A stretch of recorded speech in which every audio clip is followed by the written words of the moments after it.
625 schools begin a quest, each the same goal, the ultimate goal. The time is now. 2 teams remain. You gotta make something happen. It's gotta come from the heart. And tonight, beneath the dome, a Michigan high school football champion will be crowned. All you gotta do is believe. The Division 6 football final is next on FSN.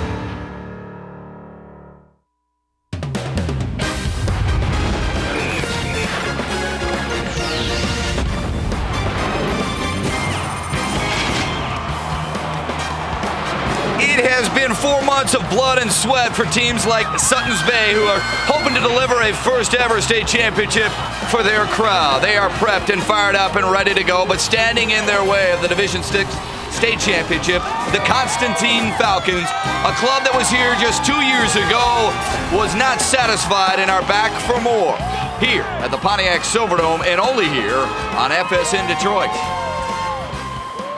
How are you, everybody? I know you're not full from Thanksgiving dinner yesterday, and I know you are not full of high school state championship football here on FSN Detroit. This is Game 3 of our 4-game Friday night coverage. Let's welcome in my partner, Stanley Edwards. Tonight, what we will see is a lot of red on the Silverdome turf and a lot of rushing. Both these teams pride themselves on being able to move the ball on the ground, and for Suttons Bay, all kinds of school records behind J.C. Guillen. J.C. Guillen, you gotta love a guy who was small in stature, but a very big heart. He will be the toughest guy on the field today. Over 1,100 yards rushing.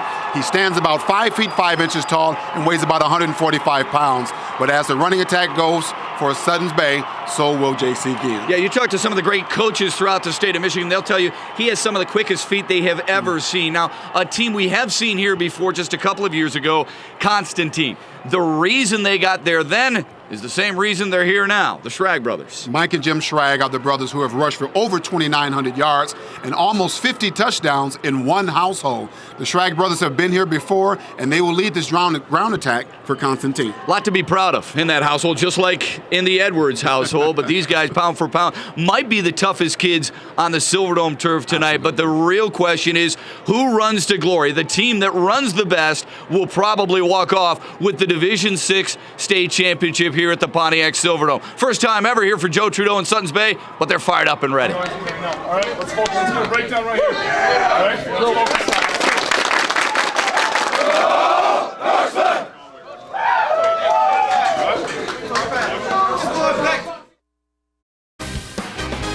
The MHSAA football finals on FSN Detroit are proudly brought to you by Bell Tire. Trust us, we'll make you happy you came in. That's a promise. By Gardner White Furniture. We're known by the money you keep. By Wayne County Community College District, where learning leads to a better life. And by Wallside Windows. Most preferred, most preferred.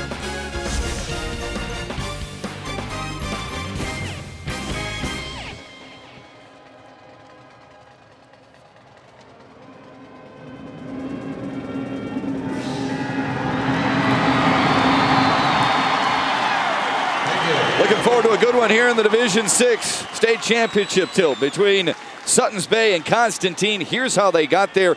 Constantine has done a great job both offensively and defensively, averaging 42.5 points in the playoffs. Suttons Bay able to get by Reese. They were up 14-zip at the half.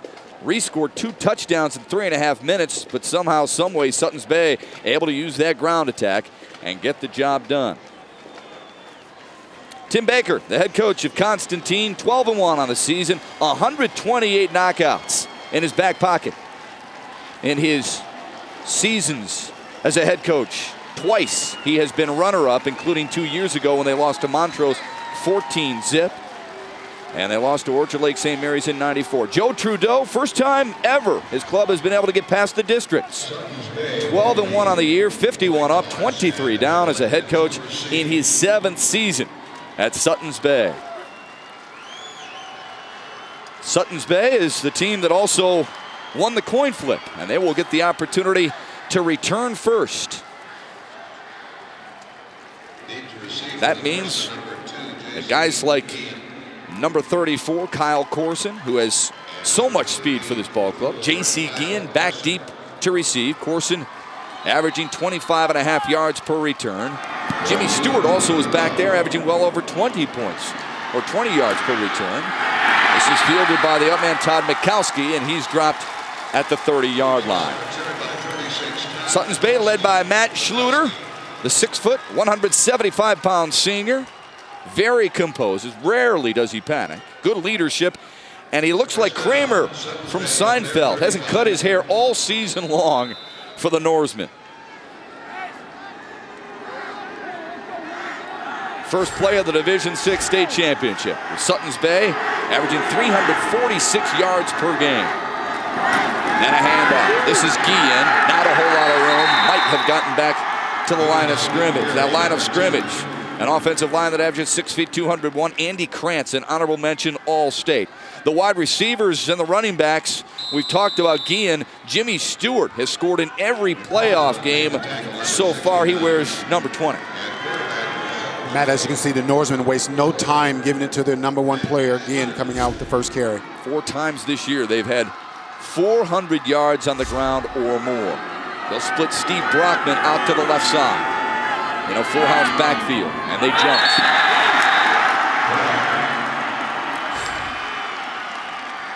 Maybe a little nerves there, Stan. Those things happen in a state championship game, especially when you've never been here before. It's got to be uneasy on both sides of the ball. As you mentioned, Matt, when you've never been here before, you don't know what to expect. But I think the good news for both teams, Matt, is each team has suffered one loss.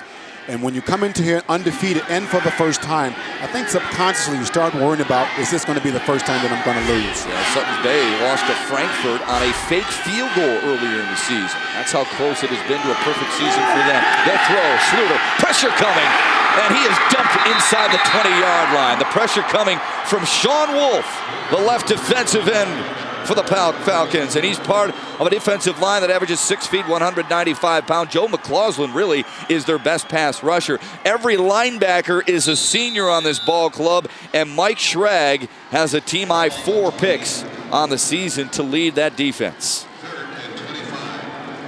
There's a good look right there at Sean Wolf, the 6'1", 195-pound senior, who also plays tight end for this ball club.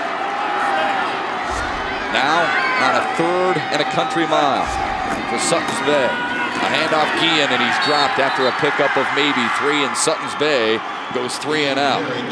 Good penetration by Ron Reed. So look at Wolf too in the first series. Sometimes it's kind of like 2 heavyweight champions kind of feeling each other the first time around.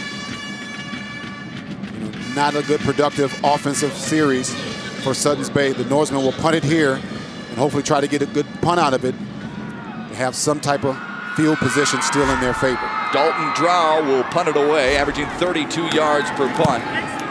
Fielding it on the near side is Brad Magala. Now he'll let it bounce out of bounds at about the 35-yard line. So the defense does the job for Constantine, and now they look forward to throwing their offense out onto the Silverdome turf, led by Aaron Baker.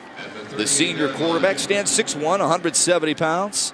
Competitive, has good feet, and loves the game of basketball as much as he loves the game of football. Always in the gym, practicing his outside jumper. Watched him in warm-up, Matt, and he has a great arm. Handoff up the middle. Carrying the rock. Here goes Jim Schrag. He's inside the 30, breaking tackles, and then wrestled down at about the 20-yard line. Raphael wouldn't got him, but not before Schrag had a great run here.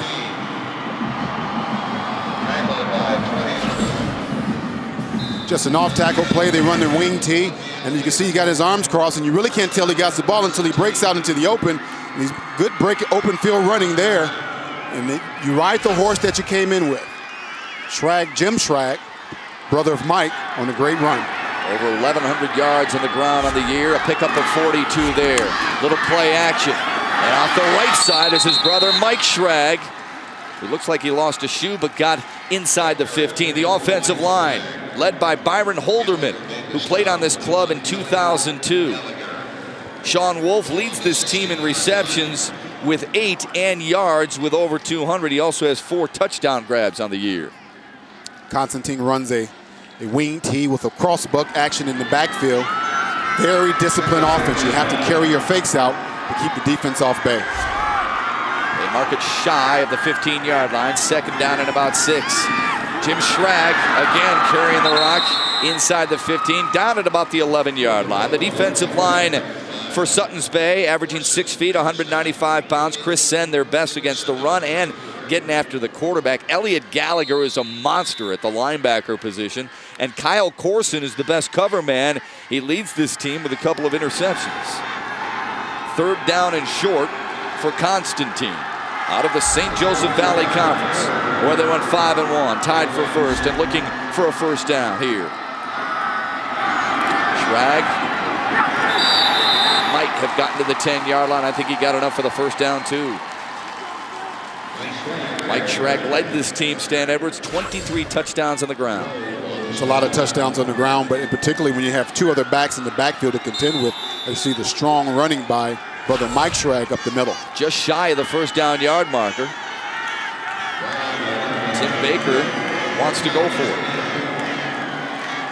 Typical at the high school level. Not often do you see a team with a great field goal kicker.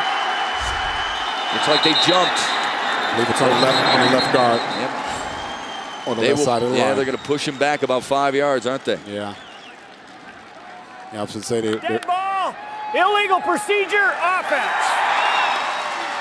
yeah, they look like they're sending in a kicking unit now of some sort. We'll wait and see. Yeah, they'll march Jordan Williams in there. And Aaron Baker will hold.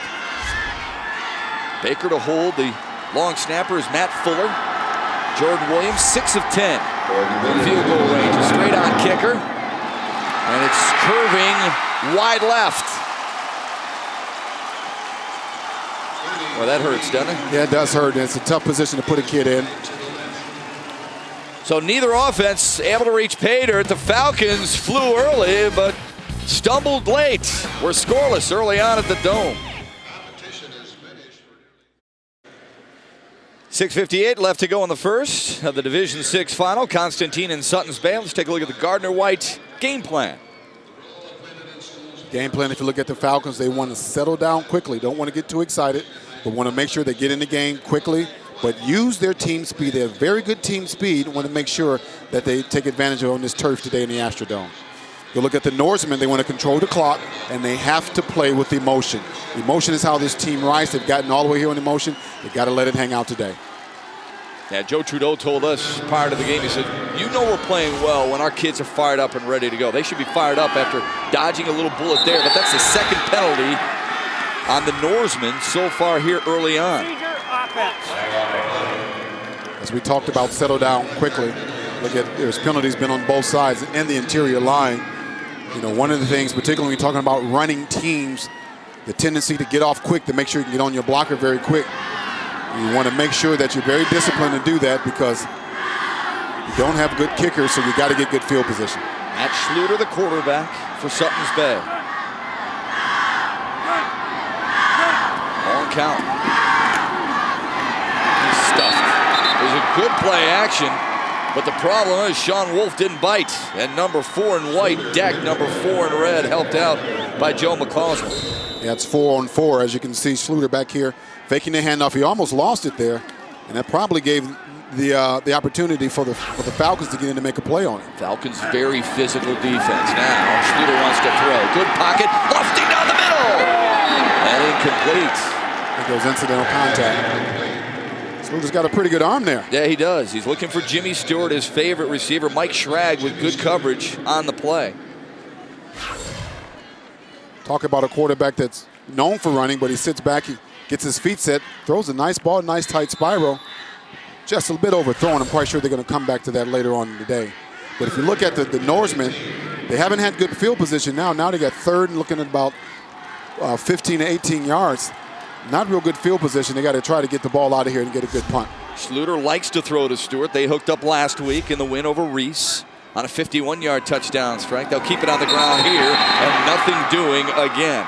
Jimmy Stewart that time tried it on the ground. Instead, Orrin Price was right there. They love this kid's attitude when it comes to the run. He'd rather be hit than anything else. He does better when he is hit. Boy, he did a great job there stuffing that hole. That's what you want out of your defensive player, to get in there, keep his face up, and roll into the ball carrier.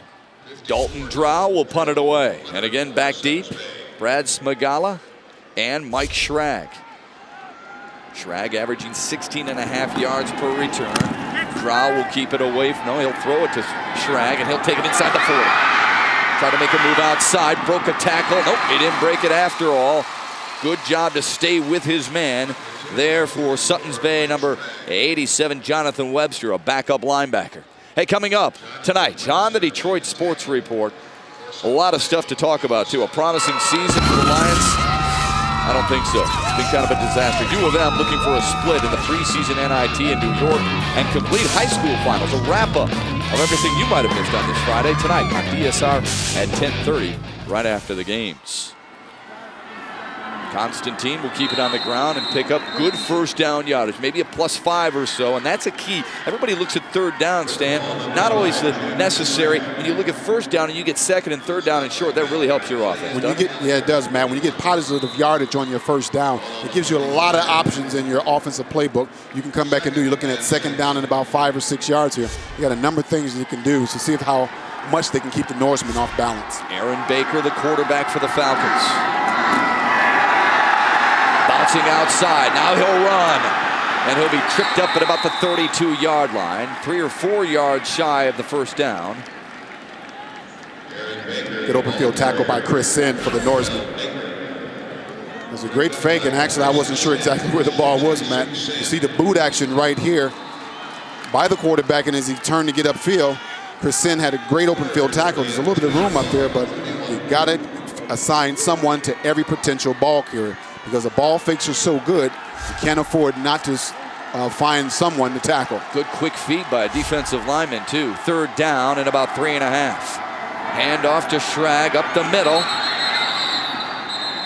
Forward progress got him inside the 30, but I think he's going to be a little shy of the first down. Elliot Gallagher with his second tackle on this drive. Gallagher considered the leader of this defense. Played a lot as a sophomore last year.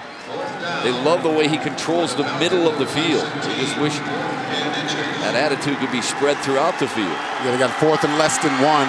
And looking at the good field position they got, they're going to go ahead and go for it. Absolutely. Baker under center, a quarterback sneak, and he gets a strong push from behind and a first down for the Falcons. Good surge by that Falcon offensive line. Had they not gotten a first down, they still had good field position from a defensive standpoint. As you look at them fire off the ball right here, just the assist that they have from the backs, just a tremendous surge forward. Get that first down. That's how you control the line of scrimmage. And a good look at that offensive line, specifically Andy Quake, the center, who got good forward progress to allow his quarterback to climb right up his back and pick up that first down. So a 1st and 10 for the Falcons. They seem to have moved the ball pretty well so far. Yes, they have. Schrag to the 25. Mike Schrag led this team in points with 182. Overall, Stan, 30 touchdowns on the season. That's a career for some guys. That's a career for most guys. And look at that. And again, you talk about a back who has to share opportunities and carries with two other backs back there, and 3 if you want to count the quarterback. 2nd down and 7 for the Falcons. Under 3 minutes to go in the opening quarter. Play action, Schrag again. Jim spins away inside the 20, balances up inside the 15. Actually, Mike Schrag again, 2nd straight carry for Mike Schrag to give the Falcons yet another first down. Again, as a defensive ball player, you got to be disciplined. You have to tackle every potential ball carrier. You can't assume who has the ball. If you see anyone that comes from that backfield, you got to get an arm around him and tackle him and bring him to the ground. Another good run by one of the Schrag's brothers, that time Mike. And they can get another first down inside the 5, Stan. They want to throw for the corner. Touchdown! Brad Smagala on the receiving end of Aaron Baker's 8th touchdown pass on the year, and the Falcons fly to a 6-0 lead. That play action pass is always good when you got a good running attack. They faked the boot action in the backfield. Smagala came wide open because of all the attention that was garnered on the play action fake in the backfield. Good call on first down, wasn't it? I think that was a great call. Jordan Williams, 55 of 61 on extra points, make it 56 of 62. The Falcons very efficient on the offensive side of the ball, but it's their defense that allowed them to draw blood early at the Silverdome. 7-0 Constantine. A 14-yard pitch and catch from Aaron Baker to Brad Smagala, and the Falcons of Constantine lead 7-0. Again, Matt, when you're running the ball well, everybody has to pay attention to the ball fakes in the backfield, which allows Smagala to sneak into the secondary and go into the flat for a touchdown. What a thrill right there for the father and son combination, Aaron Baker and his dad, Tim. Aaron was a manager for this club a couple of years ago, or not 2 years ago, but when he was younger, following around his father, 2nd grade. From then on, he knew he wanted to play quarterback for the Falcons while he carried water, the same water he's drinking out of right now, to some of the older guys. Wow. On the football field. That's now, a great story. Rather than have somebody else give him the water, he grabs it. I guess, those are habits. Yeah. J.C. Guillen from the 20, looking for a bit of a wedge, but he couldn't find one. Got to the 26, and that's where Suttons Bay will take over and try and respond. They have yet to really get a whole lot of offense going. Matt Schluter leads them back out onto the football field. He's thrown for over 600 yards on the year. They've not been very successful on first down. I think that's what has dug a hole for them, and if they've gotten negative yardage on first down, then they're forced to do things they're uncomfortable doing. You can tell by those numbers, he doesn't throw the ball a whole lot, but he is rather efficient. And now he's got to throw. Looking down the sideline, has Guillen wide open. He's got it. Makes a nice move inside. Trust your speed, son. Trust your speed. Look at the feet. Inside the 20. Oh, that's good stuff. Sure is.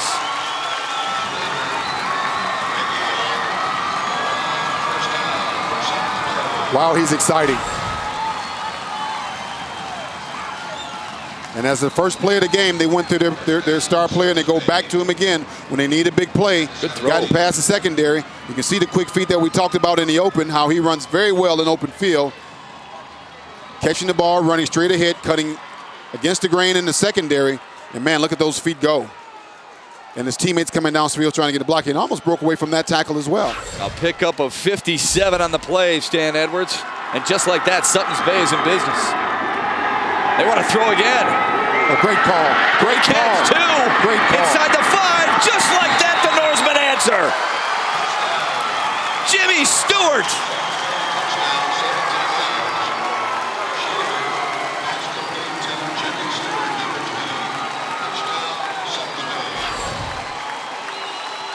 Just like that, you look at it, run a play action fake to the left, then come back with a screen to the right. That's an absolutely fabulous call. Caught everybody off guard, and great blocking by the lineman downfield for the Norseman touchdown. A 17-yard touchdown grab from Jimmy Stewart, and he keeps that streak alive of scoring in every playoff game for Suttons Bay. Cale Fortin will try the extra point. It is up, and it is good. So Suttons Bay gives the Norseman crowd something to cheer about, because Jimmy Stewart says it's a wonderful life right now. Matt, tied at 7. Absolutely. And what's always interesting about two teams that are predominantly running teams, they very rarely have their passing attack to catch up quickly. As we looked at, the first few minutes of this ball game have been dominated by the running attack of the Falcons.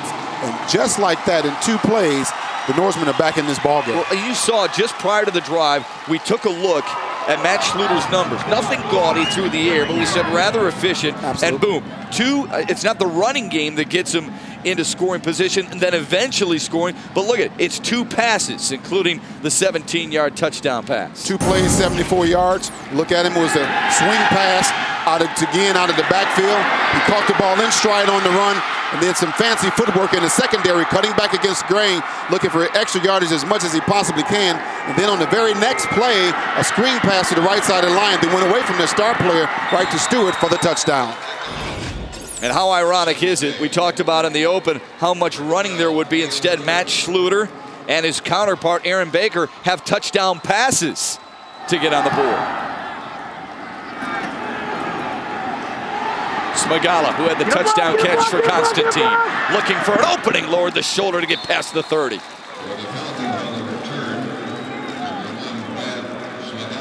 Well, it looks like the Norsemen have settled down now. Interesting to see what type of offensive philosophy that the Falcons going to bring to the table in this series of downs, Matt. Tim Baker, who's told me earlier in the week, I've had my battles with my son. I mean, you're going to have that on the football field because he wants to do certain things, but he likes that in his son because he's thinking football all the time. Yeah, you got to have that out of a quarterback.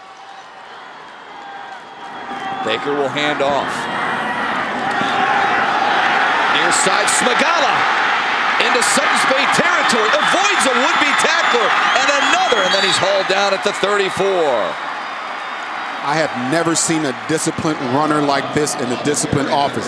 This is absolutely amazing. You're talking about scouting yourself. What tends to happen when you watch him right here, he goes there and he's walking through now, he's running pretty slow like he really doesn't have the ball until he breaks out.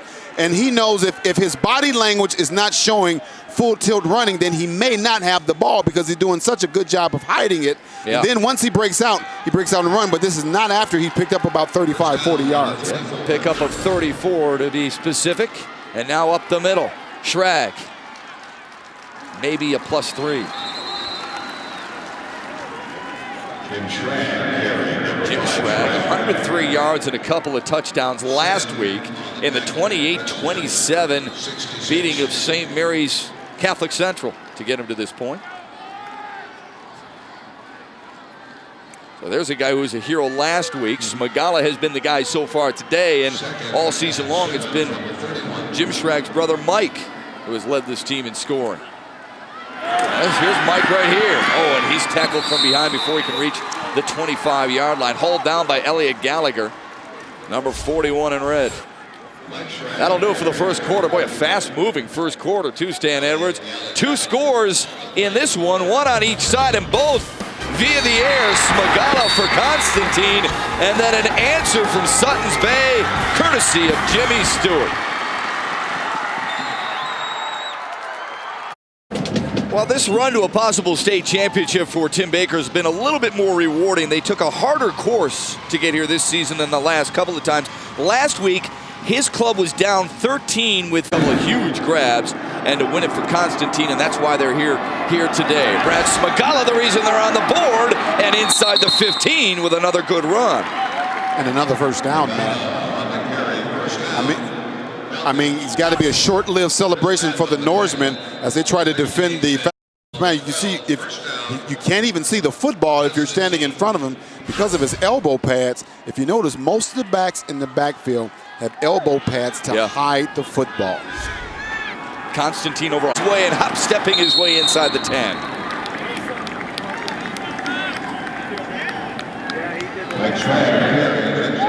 That Schrag brother, Mike, right there. And you don't have a lot of time to locate it. You got to make a decision and go after the ball carrier. And they all keep 2 hands on the football too, which doesn't make it easy to find either. Mike Schrag again, bouncing inside, spinning his way down to the goal line, just shy of it.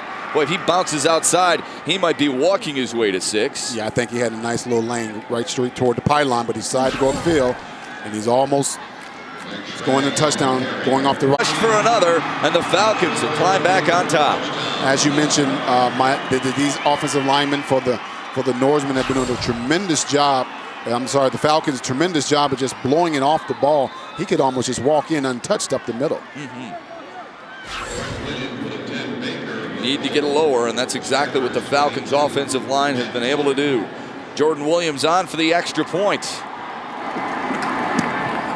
Good leg. I'll tell you what, folks, this has been a heck of a football game, and we still have 10.5 to go in the first half. We knew we'd see a lot of red. We knew we'd see a lot of points. Constantine in front, 14-7, but Suttons Bay gets it back next. Constantine with back-to-back very impressive drives. Stan Edwards to climb back on top 14-7. I think those guys went down early. They went down, just moved the ball downfield.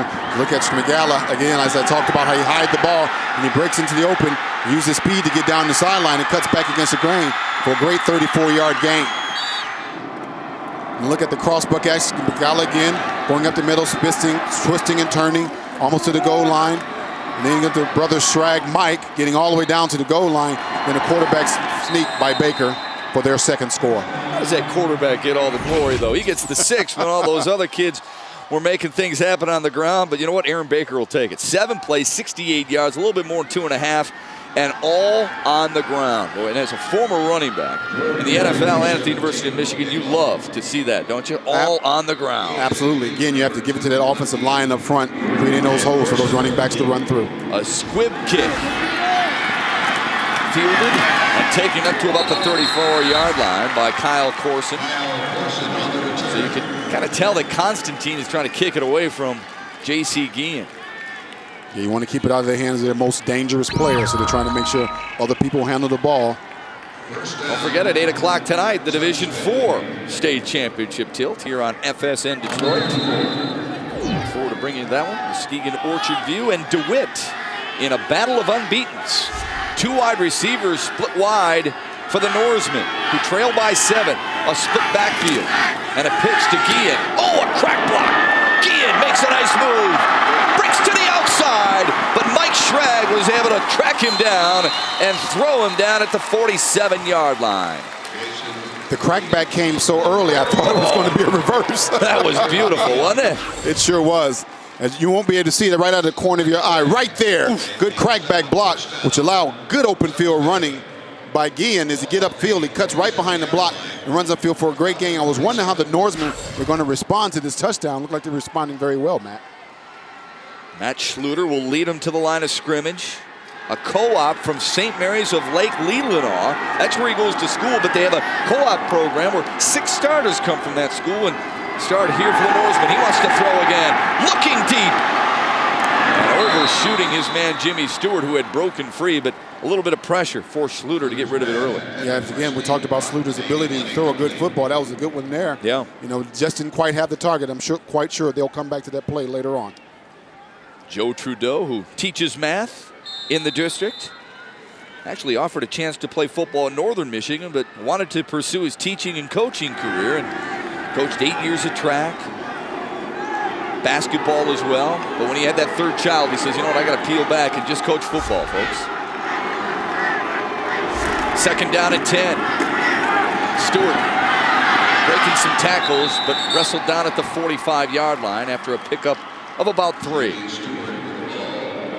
Stewart probably the 2nd most active player behind Guillen.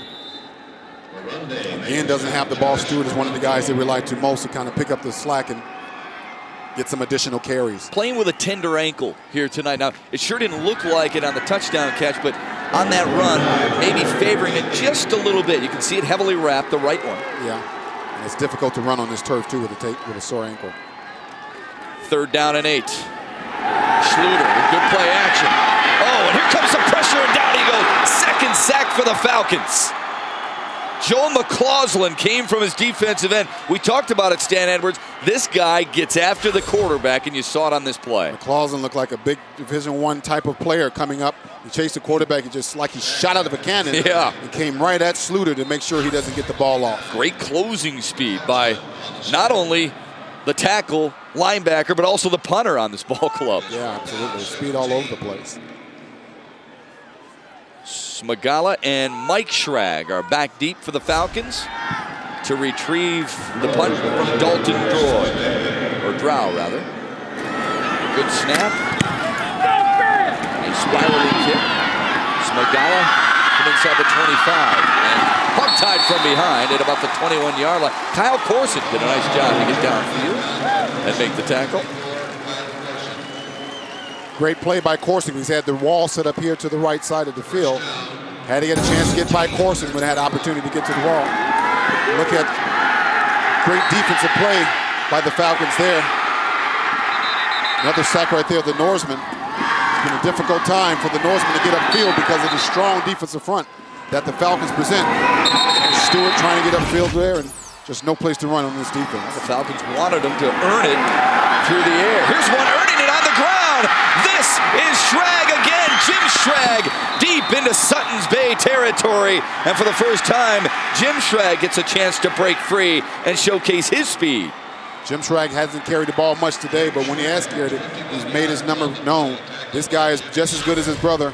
And like again, over 2,900 yards between the two of them. And he breaks up and breaks it up to the left side of the line. Running down the sideline toward the goal line, one man to beat. Smith just gets him and hauls him out of bounds. Excuse me, Stewart.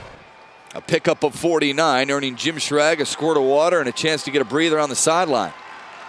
His 9 yards per carry average going to go way up. First down, Mike Schrag, right side, following the blockers and getting inside the 25. Well, they are really punishing them on the ground. Yes, Falcons, they are. huh? Their offensive line is doing a fantastic job. And what's really making them effective is their first down play. They're getting good positive yardage on first down. Now we got 2nd and 3 and 4. They got a lot of options on what they can do here. I wouldn't be surprised if they ran play action pass again.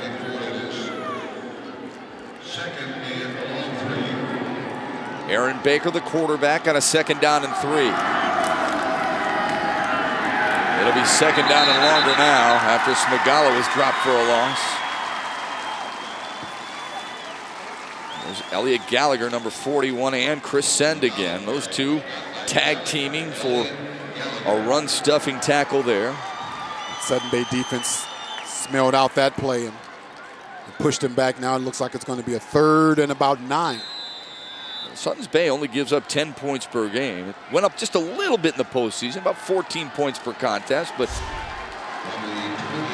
state championship worthy, isn't it? Yes, that's expected against better competition. Yep, 3rd down and 9 up the middle. And they're plenty shy after Jim Schrag picked up maybe 1 back, and now it'll be 4th and long. This is 4-down territory generally for teams like this. Again, talking about field position, they in the first quarter inside the 30-yard line. They went for it then. Looks like they're going to go for it again right here.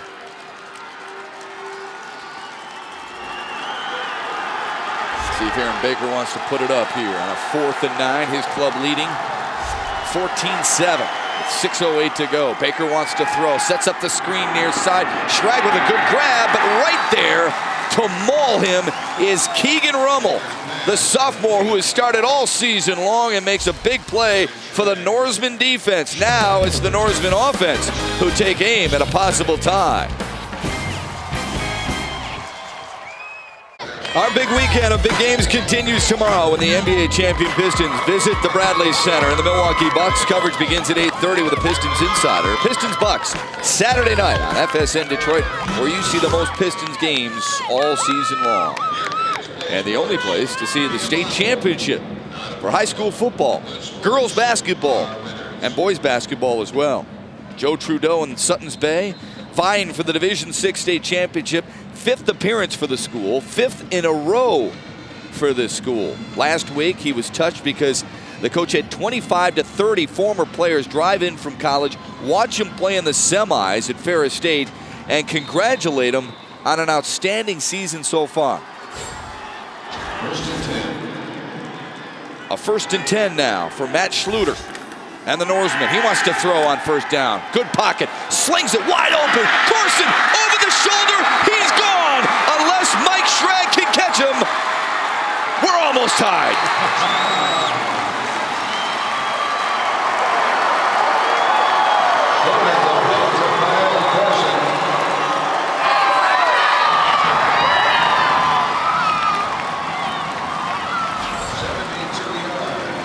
You were wondering if the Norsemen can come back and make another big play again. I didn't think they had it in them, Matt, but surely I was wrong. If you look at them go down the field, and man, I don't think a team that can fall behind like this, that can continue to hit big play after big play and do like the Norsemen have. That's a great series and a great way to come back. Kyle Corson's 8th touchdown on the season, 3rd through the air, and now, after the missed extra point, it's a 1-point game. Suttons Bay down by just a point, but what a play. Kyle Corson, a 72-yard grab from Matt Schluter. Great play action fact. They deflected to the, see a good block there by J.C. Guillen too. And a good crossing action over the field. He was wide open. You'll see Schrag coming from the right of your screen in just a second here and just ran out of real estate and not be able to catch good Corson going into the end zone. That's not an easy catch either, is it? Even though he's by himself. He's by himself, and actually that's the worst kind because you know, like, I need to catch this ball because I'm wide open and this can put our team back in it. And you look at Schluter going down the field, man, he throws a nice ball for a kid that doesn't pass very often. Well, what has happened in this ball game? We've got 4 touchdowns, Stan Edwards, and 3 have come via the air. From teams that are predominantly running teams. Right. Again, the Falcons have dominated on the ground. They've controlled the line of scrimmage up front when they've had the football. And the Norsemen have come back with big play after big play. I wonder how long can they continue to do this? Well, good point. And Suttons Bay loves the second quarter. This is where most of their points come from. They've scored over 100 points in each quarter but the first, but the second quarter is where they are the most prolific. And now they are within 1 of Constantine. And often, give the Falcons some credit too, because those big plays usually take a lot out of teams. But Constantine has reacted before. Let's see how they react to this one. Interesting to see what happens first. The constant ground game by the Falcons or the continuous of big plays by the Norsemen. Smagala past the 20 and tripped up at the 25. J.C. Guillen came in and took him out at the ankles. And again, the toughest guy on the field, pound for pound. He gives you everything. He gives it to you on offense and on special teams. It's fun, isn't it, partner? This is fun. Love games like this. You love to see kids you know that come from an organization that's very, very competitive, and everybody's on the same page to get this far in the playoffs. You can tell the kind of leader Aaron Baker is as he goes to the huddle and starts telling his offense, hey, we know we got to respond. They call him Bro because his younger brother could never pronounce his name. A lot of people will be pronouncing the name of Brad Smagala and the rest of the Falcons offense as they pick up about 6 on that first play, courtesy of Jim Schrag. It's like the Falcons are going to stay with their game plan. Yep, why not? Not going to panic. Methodically keep the ball on the ground, see if we can still control the line of scrimmage. From the 32, second. Called second down and a long 4 for Aaron Baker and the Falcons, who lead 14-13. Mike Schrag outside, plenty of room for the first down. Look at him bounce off tacklers and get inside Norseman territory. Oh, and he's down too. Now, he went limping off the last series. His club had the ball. He had a run. He went up the sideline and came up limping a little bit. Now he got knocked silly here. Again, cross-buck action in the backfield. You see Mike Schrag getting upfield. Strong upfield run. Once he gets his shoulder squared away, he's kind of running back and forth. He's bouncing off tacklers. And you leave 3 Norseman defenders just kind of landed on him right there. He's trying to get upfield, and that's a lot of weight. He might have fallen on the football there, Stan. Yeah, and got the wind knocked out of him. Well, you can only hope that's the worst of it. An official's timeout on the field right now with 5:03 to go in the first half. And the crowd giving Mike Schrag a well-deserved round of applause.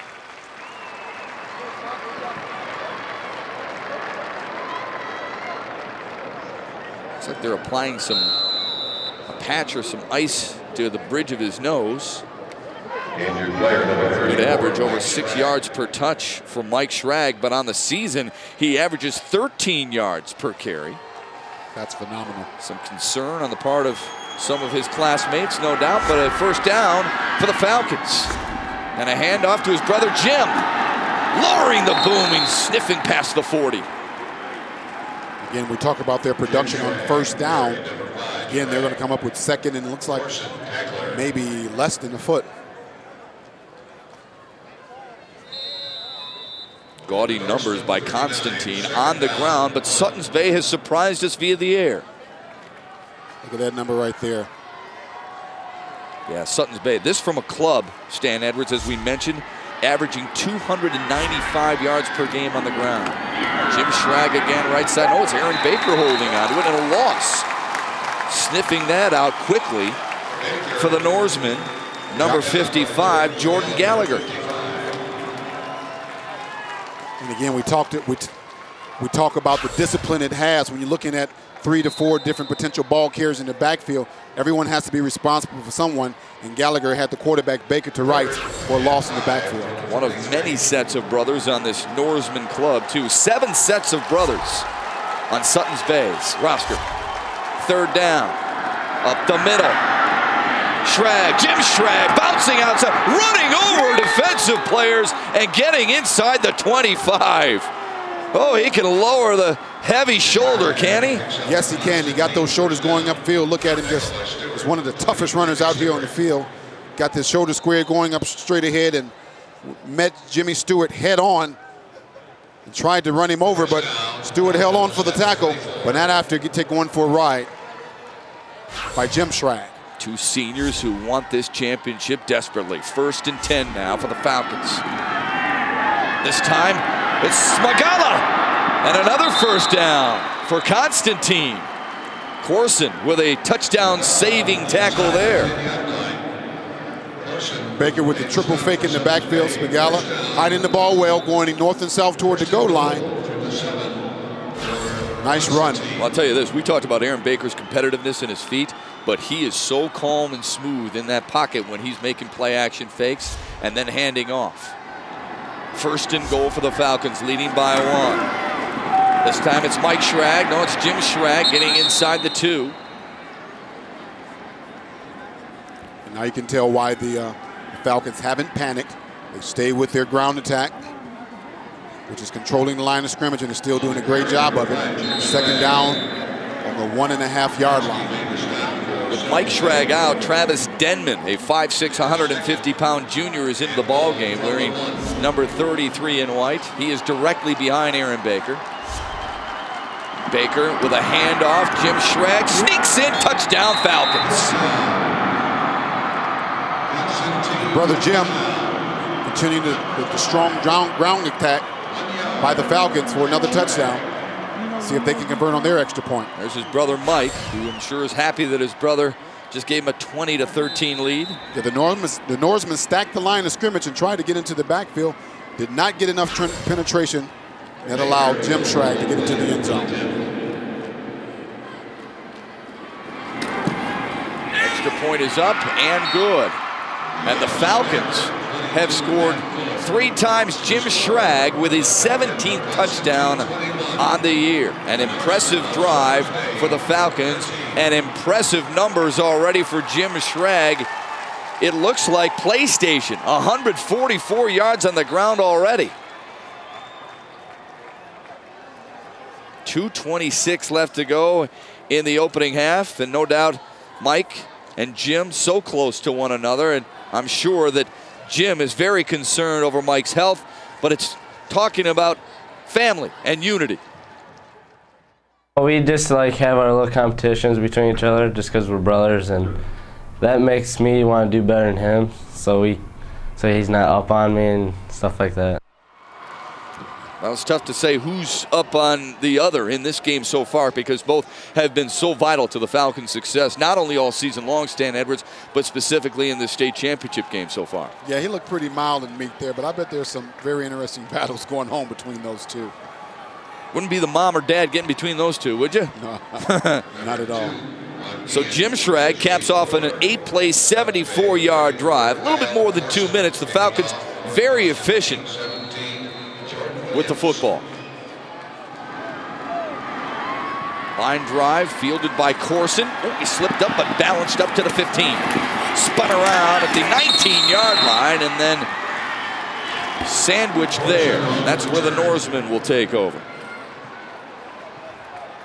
In the past couple of series, the Norsemen have been able to put a big play together, or big play after big play. See if they can do it again. Now, I would say it's still early in the ball game. It's 2:20 before halftime, Matt. And big play would be great, but I would still try to move the ball, take some time off the clock, then maybe take a shot later on in this series. Now Suttons Bay trying to answer with only 2:20 to go in the half. Down by 8. And a pitch. J.C. Guillen sheds one would-be tackler, but then ran right into Jim Schrag. And ran into a defensive lineman, Josh Marunde. Good look at Marunde. solid defensive player for the Falcons. Does a great job against the run specifically, moving side to side. They say he has great feet. After the loss of 2, it'll bring up 2nd down and 12 for Matt Schluter.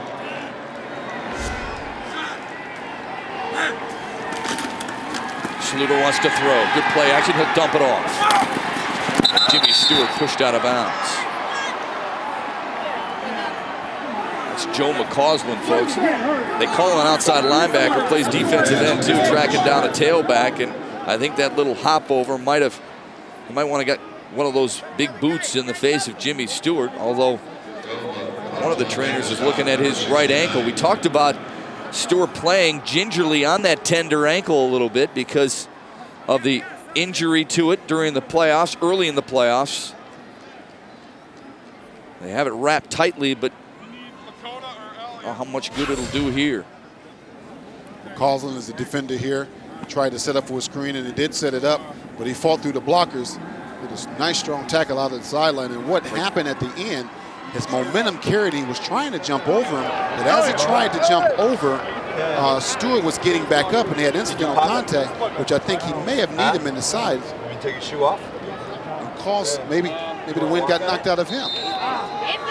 Very incidental, not intentional at all. Yeah, you could see the right ankle twist a little bit, Stan. That's what it was. As McCausland tried to hop over him. They'll attend to him on the sideline and allow the Norsemen to get back to work on offense on 3rd down and long. J.C. Guillen is split wide to the left. Pressure coming. They dump it underneath. Another screen for the Norsemen. But they'll be plenty shy of the 1st down. Steve Brockman did what he could, but his long strides weren't enough to carry him to the 1st down yard marker, 4th down for Suttons Bay as they continue to attend to Jimmy Stewart. I mean, both offenses have been so productive. We've not seen any punting unit out here in quite some time. And with 1:22 left, the Falcons call a timeout. See if they're going to try to go for a punt or somehow make sure they get the ball back in good field position, try to get another score before the half. Yeah, they'll have 2 more timeouts, will Tim Baker and Constantine, for the opportunity to allow that potent offense to get back to work. And with 1:22 to go in the 1st half, and you figure Suttons Bay has to kick it away unless they want to go for it on 4th and about 5.5. That would be a big time risk if they fail to convert on that 4th down. Yeah, I don't know if I want to go for it on 4th down at this position of the field. You're almost giving them the opportunity to get a score with only 1:22 left at your end of the field. Right. Well, this is game 3 of our 4-game day 1 coverage here on FSN Detroit. Earlier, we got things started with Climax Scots rolling over Crystal Falls Forest Park, 42-8. Now, that was a close game, 16-8 at the break. First title for Climax Scots. And then Muskegon, ranked 13th in the nation, number 1 in the state all season long, gets 30 unanswered points to beat Orchard Lake St. Mary's 31-7. Of course, here it is 21-13 Falcons of Constantine. After this one at 8 o'clock, Muskegon, Orchard View, and DeWitt. One of these teams will suffer their first loss of the season. It comes your way at 8 o'clock. Hope you can stick around and join us for that one. Dalton Drow will kick it away for Suttons Bay. It is launched. Mike Schrag at his 41. Looking for a block. Got one. And the corner. Time yardage up the far sideline inside the 40, and pretty good setup for the Falcons offense with 1:09 to go. The Falcons decide to set up for the punt return as opposed to going for the block. It was a good idea because they got the ball past midfield on about the 38 to 37 yard line. Look at the wall setting up to the right side over there. He was able to get to the wall and get upfield. Wow, this is going to be very interesting. They've been running the ball, which obviously moves the clock. And see if they're going to put it in the air. They still have all their time. They only have 2 timeouts left. See how they use them wisely, see if they get enough time to get the ball into the end zone. 1st and 10 for the Falcons, already up by 8. Mike Schrag stumbled and picked up maybe 2. But by the way, talked about that Muskegon impressive win over Orchard Lake St. Mary's earlier today. It was 25 unanswered 2nd half points, not 30. 7-6 at the half, and then Muskegon, the Big Reds, just started rolling. Boy, they got some big horses on that ball club, but a good game called by our friends Fred McLeod and Rob Rubik. 43 seconds to go in the half. The Falcons of Constantine looking for more. And throwing is Aaron Baker, and he's down. tracked down from behind. Suttons Bay with good pressure from the backside, courtesy of number 55, Jordan Gallagher. They did use their Constantine actually called timeout here, and they'll see if they're going to try to get in there too. And good play action fake, and I guess Gallagher wasn't having it. Figured, less than 40 seconds left, they're probably going to pass. So I should keep my eye on the quarterback as he did for a great tackle.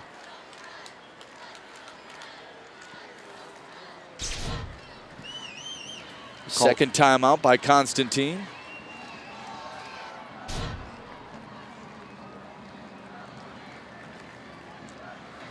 Let's take a look at how Suttons Bay got to this standpoint. This state championship game, impressive win over Kingsley, and Boyne City a close one against Negaunee, and it was close against Reese as well.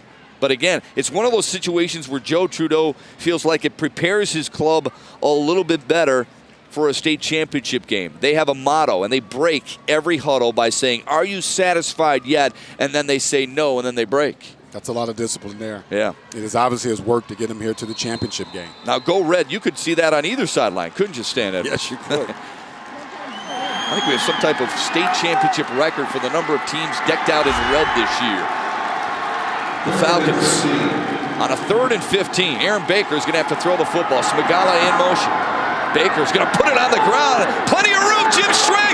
First down and more. Breaking tackles inside the 15. Great execution. Oh, I'll tell you what, these guys are fun to watch, faking and running the football. We don't always get it right, but I enjoy watching the way they move their feet and their method of deception. Baker's got to quickly spike it to stop the clock. It's a great call. I mean, you look at the options they have, all the crossbuck action, quick hitter up the middle, running a fullback is a great play, running it down there. I thought he was going to get into the end zone.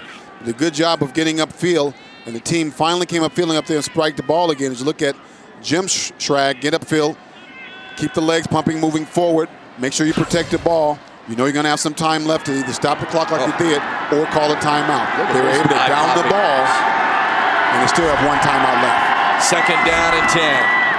Schrag again, but a pickup of 2. Might have to burn that last time out, and they do. Well, I thought Aaron Baker was going to have to throw the football, Stan. I didn't think there'd be any problem with that, considering the way he's been able to sling it so far in the first half. But Falcons staying true to what they believe in, and that's running the ball first. That's been a good field general for them. He has done everything he needed to do to move the balls up and down the field. Be interested to see what call they have now. They used their last timeout with 16 seconds left, and it's 3rd down. They can get a first down without getting a touchdown, but I don't think that's very wise because you don't have enough time. You're looking at 2 shots to get to the end zone. Getting a first down would not help you because the clock will run out. So Tim Baker will talk things over with his offense with Aaron Baker. Coming up at the half, we'll recap the exciting previous 2 games here on FSN Detroit that you saw earlier today. Stan Edwards will join us and talk about the first half, his thoughts on what each team needs to do in the second half. And, of course, we'll have stats and highlights. We'll talk with Tim Baker, by the way, at the half, too, get his thoughts on how his Falcons were successful and what they need to shore up in the second half.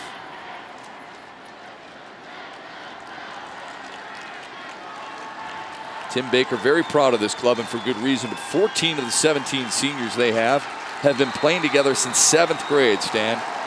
And he says they all love sports, but their favorite sport is this one right here, football. And what a stage to showcase your skills here at the Pontiac Silverdome. 3rd down and 9. Handoff right side. This is Mike Schrag, and he's spun around for no gain. They got to hustle right now because it's 4th down, and they're going to try and kick a field goal. I don't think they're going to make it. They're not going to make it. Nope. And that'll do it for the first half. 21-13, Constantine in front, but what surprised me most, Stan Edwards, is the way both these teams were able to throw the football when we really pictured them running the football all night. 2 dominant running teams. You don't think they're going to pass the ball as much as they are, and they did pass it and pass it very successfully. And you look at the way that the Norsemen passed the ball. I mean, whenever they needed a big play, they were able to hit the big play downfield to stay in this ball game. Now, defensively, if you're Constantine, you've seen the Norsemen get two big plays against you, but overall, I would think you're pretty pleased with the way your defense has played. I think you're pretty pleased. You really don't count on the team being able to make those many big plays throughout 4 quarters of football. So I think they want to make sure that if they can cut down on those big plays, they maybe can increase this lead that they already have. 21-13, the Falcons soaring here because of the ground, while Suttons Bay, another team that runs the ball so well during the season, has been forced to go through the air, but they haven't had much of a problem doing that. They've actually enjoyed it, and we're going to be enjoying a quick visit with Tim Baker, the head coach of Constantine. His club up by 8 right now. So Tim Baker now joins us here on FSN Detroit. Coach, we appreciate your time very much. What happened at the end of this first half? It didn't look like you were very happy on how your club managed the clock on that last play. I'm not. We've made some real big mental mistakes, and we got to clear that up at halftime. Coach, you've been doing a great job in the first half. What do you think you're going to tell your team at halftime? Well, we got the ball coming out. We're going to have to get it together, but they've scored and set up some scores on some big plays with long passes, backs out of the backfield and things like that, so we got to make some adjustments and hopefully be able to cover those things a lot better. A quick thought on Mike Schrag. Is he okay, and can he go for you in the second half? Yeah, he's okay. He's going to play. He's just got a little nick on his nose right there where the helmet come down on his bridge of his nose. All right, Tim Baker, thanks very much. Yep. We appreciate the time. Yep. Tim Baker and Constantine very upset at the end of the first half because of the way things ended, but overall, no doubt pleased at the way the first half went because his club leads 21-13. The emotion that takes place at the state championships here at the Pontiac Silverdome. Plenty of points on the board. We are just halfway through this exciting Division VI state championship. Constantine leads by 8. We continue with a half after this on FSN Detroit. 460 total yards of offense so far in the first half. Constantine and Suttons Bay, we knew they could put up points. We thought most of it would be via the ground, but we have seen the wealth spread evenly so far in this one. Welcome back. Alongside my partner, Stanley Edwards, my name is Matt Shepard. Your impressions overall in the first half. Constantine, very strong on the ground, but Suttons Bay has surprised me a little bit, haven't they? Very interesting first half, and obviously a very exciting first half, Matt. You talk about two teams that come in that predominantly run the football coming in, but are making a lot of yardage through the air. You know, the Norsemen have not run the ball very well as they have been in the past, but they've done a very effective job by running the ball, by throwing the ball in the air. We thought Constantine was a double-headed monster with the Schrag brothers, but Smagala has joined the party a little bit too, and he's helped him get on the board, right? Yes, Smagala also caught a touchdown pass, but ran the ball very well out of that crossbook action with those 3 backs in the backfield. And to look at those guys, the way they run the ball, look at that's the first touchdown to Smagala right there. After they ran the ball well, play action to him, and Baker hit him on a touchdown in the flat. And look at the Norseman came right back, Schluter came and hit the big play guy, J.C. Guillen, weaving and dodging his way all through the secondary, getting downfield, getting the team in great position, and come back with the very next play, hitting Stewart on the sideline with a screen pass to get into the end zone for their first score. Yeah, that was a quick 2-play drive, and then the Falcons responded. Falcons respond again. Look at Smagala hiding the football very well, working out on the side, and getting great yard running down the sideline upfield after they've done most of the first half. And you look at it, quarterback sneak by Baker up the middle. They've been doing that because their line has controlled the line of scrimmage, giving them a great opportunity to run the ball. Schluter again going back downfield, hitting a wide open Korsman that ran the ball 72 yards for a touchdown. Again, big play after big play by the Norsemen have kept them in this football game. Look at one of the Schrag brothers. There's Schrag brother Jim running the ball up right off tackle for his score in the first half. All right, let's take a look at the halftime stats presented to you by Bell Tire. Constantine, a heavy dose on the first downs and heavy dose on the ground as well. You're looking at the ground on the first down, but the stat that jumps out at me more, if you look at Suttons Bay up there, a negative 2 yards rushing, you would not have thought that from a team who have run the ball as well as they have coming into the ball game.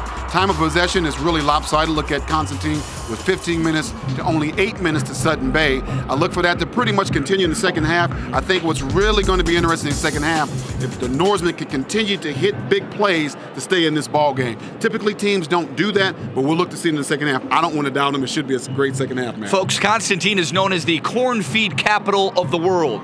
Right now they are feeding on their ground attack. 2 of their running backs are averaging double digits per carry. That's why they lead 21-13. The second half is next.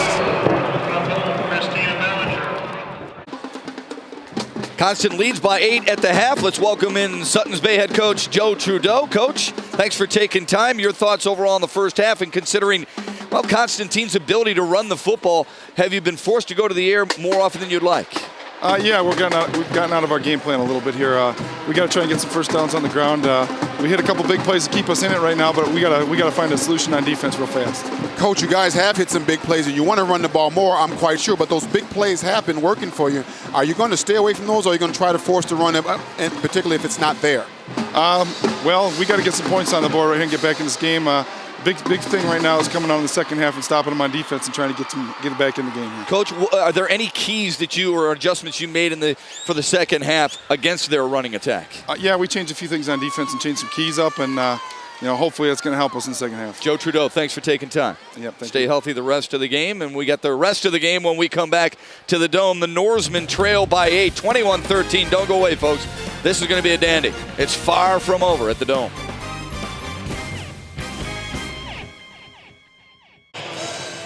Well, a guy who has put 6 points on the board for Suttons Bay in this first half might be done for the rest of the game. Ice on the right ankle of Jimmy Stewart, who had been playing with that tender ankle throughout most of the playoffs.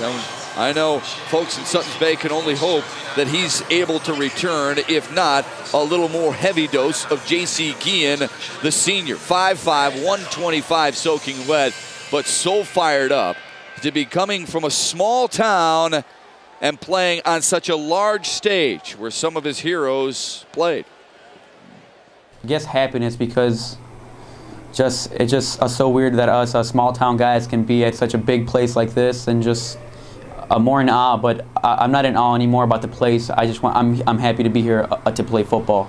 Over 1,100 yards during the regular season, but give credit where credit is due, Stan Edwards. Constantine has bottled him up nicely, haven't they? They've done a great job in that. When you talk about a guy like J.C. Guillen, he's a guy, when he gets a chance to get open, he can do some things with the ball. You see him right there, Ken, in his secondary. He is not easy to bring down. He knows how to run in the broken field and get up inside there. And look right there, good cut, get right upfield. Quick feet, extremely quick acceleration in there. And he's got a guy, when he gets that ball up under his arm, he is very hard to bring down. But that was a 19-yard run right there, and that's where his numbers have come from. 4 carries, 19 yards, and you see Suttons Bay, a club, as we mentioned before, averaging 295 yards per game. Over 3,500 yards on the season have been limited to negative yardage. Folks, this is a team that sets school records in rushing yards, rushing touchdowns, points, and wins. Now, they've got some points, and they still got a chance to win. But if they want the ultimate prize, they're going to have to run the football better, aren't they? They are going to have to run the football better. It's difficult to rely on big play after big play to keep you in the ball game. So it'll be interesting to see how they'll come out and make something happen on their ground attack. A little pop-up kick, fielded at the 40 and taken to about the 47-yard line for the Falcons, who will start 1st and 10, already up by 8. Aaron Baker leads his club back out onto the field. What a story about Aaron Baker. This is a guy who has attention deficit disorder, diagnosed when he was 4 years young, takes medicine every day, 3 hours prior to the game, and yet somehow, some way, able to stay focused and lead his club to this level. And hand off up the middle for a pickup of maybe 1. Brad Smagala on the carry, and he remained down for just a moment after the hit from Elliott Gallagher, but now Smagala's back up. Smagala making a nice run there. But I'm always interested and sometimes careful when you start, labeling a kid. Yep. I'm not questioning the diagnosis at all, but sometimes labels get put on kids, and sometimes they don't really stick, and you can mar a kid for life. Not suggesting that's Baker's situation, but you got to be careful. Schrag along the right side after a pickup of about 4. There's no doubt that oftentimes kids get unfairly labeled with things like that. But his father admits, even though it's a daily challenge, he is so proud of his son and proud to tell the story, knowing that other people might be dealing with similar circumstances. He says Aaron's release, his focus is football. He's allowed to do that and actually get better by playing the game. quick story and a personal story to me. My oldest child has been removed from 5 or 6 different schools before he got to high school because he was very, very hyperactive. It was suggested that he be put on medication, and we decided, his mom and I decided not to do that. And I'm glad we didn't do it, Matt, because he may be the first receiver taken in the NFL draft next year. And again, talk about maybe putting labels on kids that don't fit. I don't know. Again, This is not about Matt Baker. This is about really taking a close look and making sure that maybe your child just have a different way of processing information.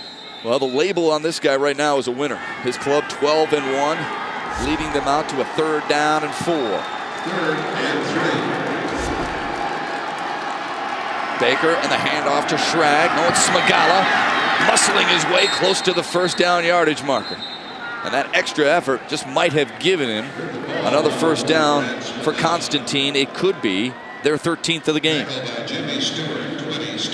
It's like they're going to call for no measurement there.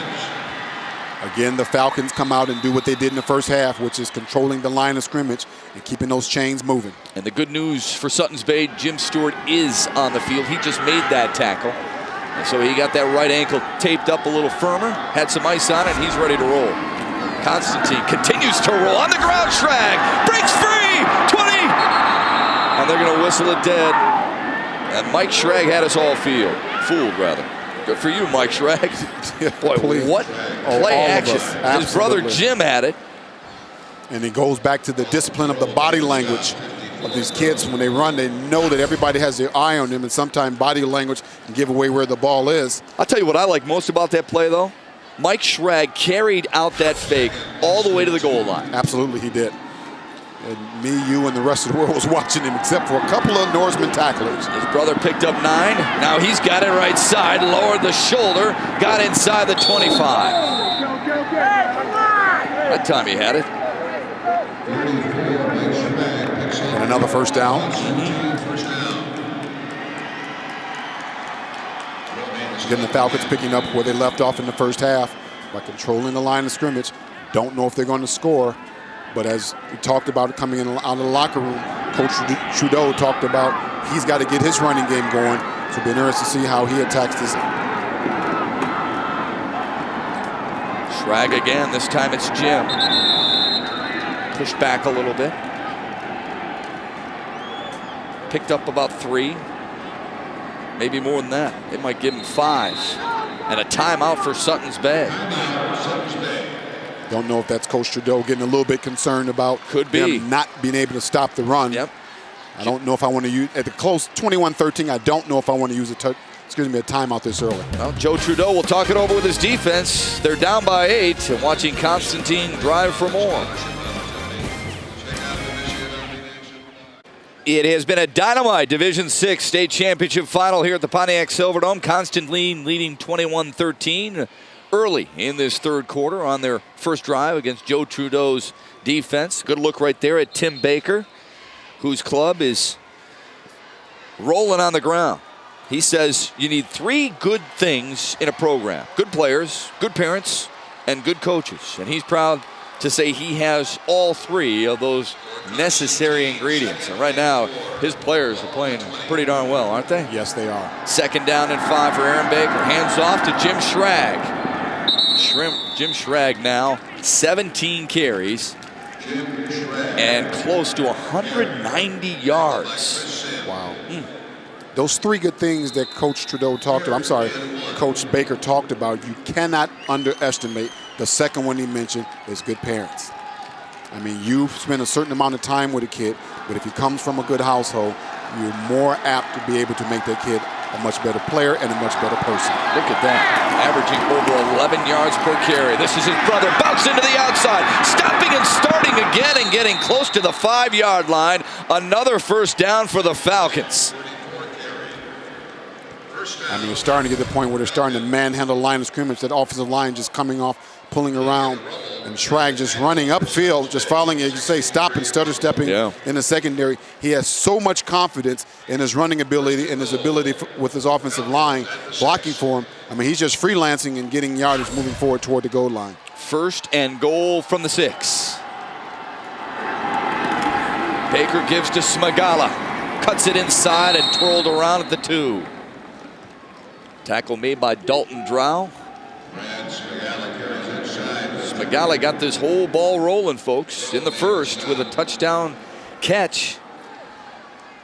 I mean, if we look at this movie, Matt, this movie has gone a certain way, and the scene has not changed. It's the Falcons controlling the line of scrimmage. If I'm the Norseman, I'm not sure if I want to take that long off the clock for them to score. You don't want to let them score, but you got to get the ball back. Baker to Schrag. Schrag close to the goal line. Just shy. Matt, what I'm talking about is time is not a factor right now, but it will be very soon. And as long as the Falcons continue to possess the ball like that, it really puts you at a bind to try to get back in the game. Yes, they've hit big plays, and their plays have gone, 2 to 4 plays in about a minute or a half or so. But you got to make sure that you get the ball in your possession. They have an opportunity to score. 3rd and goal from the 1-inch line. Baker looking for his 2nd touchdown of the game. Still no indication. He is stacked up right there at the goal line. Touchdown.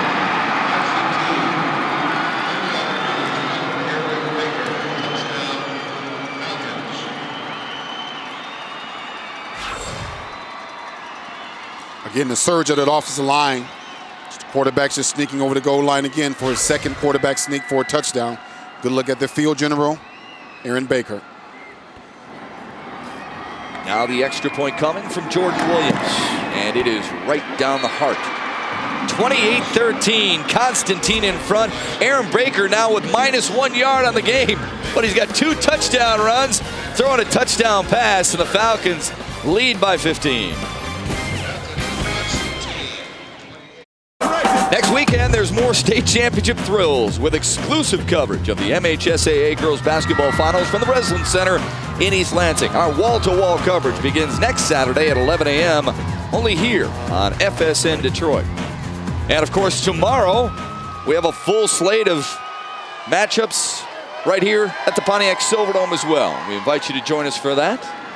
Also a little Pistons basketball tomorrow night from Milwaukee with the Pistons and the Bucks. Boy, it is everywhere you turn. Jordan Williams will now turn it over to Suttons Bay. A line drive kick. J.C. Guillen grabs it at the 10. To the 20. Dancing his way. Fumble! And I think Constantine has it. They do.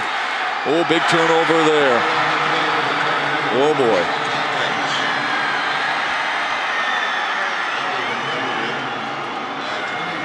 Jeff Nyhart, the junior, recovered it. Looking at Guillen trying to dance his way upfield and didn't quite have the ball secure, and it popped out. And the Falcons right on top of it at 1st and 10 inside the red zone already, ready going for another score. Travis Denman forced the fumble. Nyhart recovered it. The Falcons looking for more. And up the middle for a pickup of about 4 or 5. Matt, that would have been the very first possession of this half for the Norsemen. That's right. I mean, the Falcons had really ate up the clock, and you're looking at 6:27 to go in this 3rd quarter, and they've not even had one offensive play run yet. 10th fumble loss by Suttons Bay. First turnover of a well-played Division VI state championship. 2nd down and 7 for the Falcons. Mike Schrag pushed backwards. I was going to comment when the Norsemen came up on the center for their first play from scrimmage that, you know what, they're almost 2 touchdowns behind, but it's really not time to panic just yet. They can still run their base offense and try to get their running attack going. Not so sure that now. The Falcons go in and score now. I think they maybe look at going back to some of those big plays that they had that kept them in the game in the first half. Well, Joe Trudeau saw Constantine a lot like Kingsley, who his club beat earlier this year 35-7. Very athletic, very fast, and they execute their offense to near perfection. 3rd down and long. Schrag again. Right side, shy of the 1st down. Needed to get to about the 14. They'll settle it down at about the 15.5. Let's give credit to the Norsemen. They're finally getting that defensive front to get a little stout in and stop their running attack. It's one of the first few series that you can see that the Falcons are having difficulty running the football. It's 4th down coming up. They're in 4-down territory. See if the Norseman can stop him here. Tim Baker wants to go for it.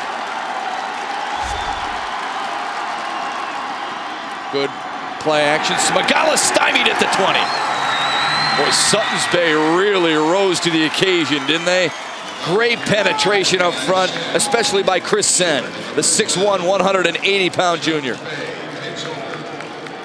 Boy, that Norseman defense is standing up big time here. Again, on the 4th down play.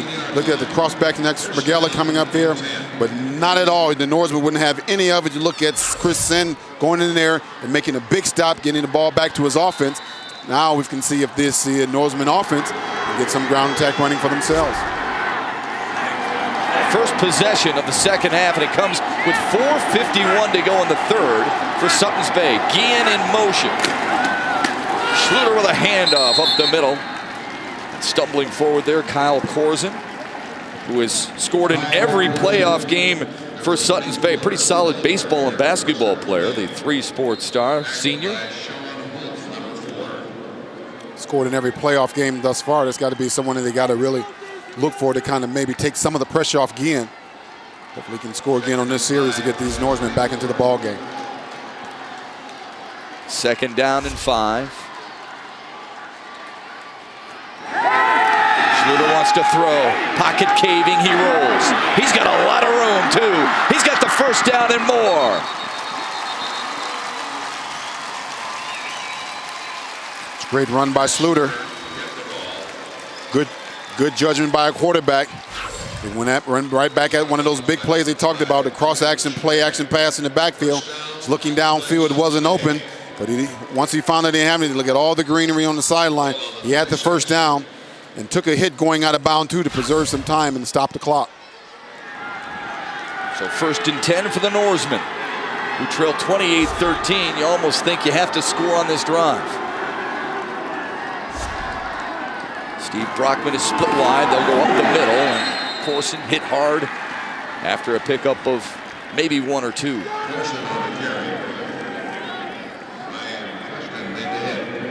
Look at the Norsemen there. Taking a page out of the Falcons' role, just ball control and moving the ball up and downfield.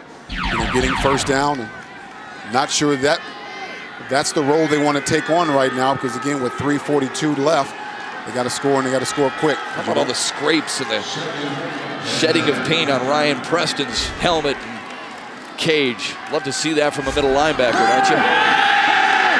They'll throw it again. Going downfield and picked off. Mike Schrag's got it at the 35-yard line. His 5th interception on the year, and the 2nd turnover for Suttons Bay. And that was a great play by Schrag and getting in the field, playing field goal. See Schluter drop back. Again, going for the post corner for number 81, Brockman. But Schrag played at center field just right. He didn't play the man, he played the ball.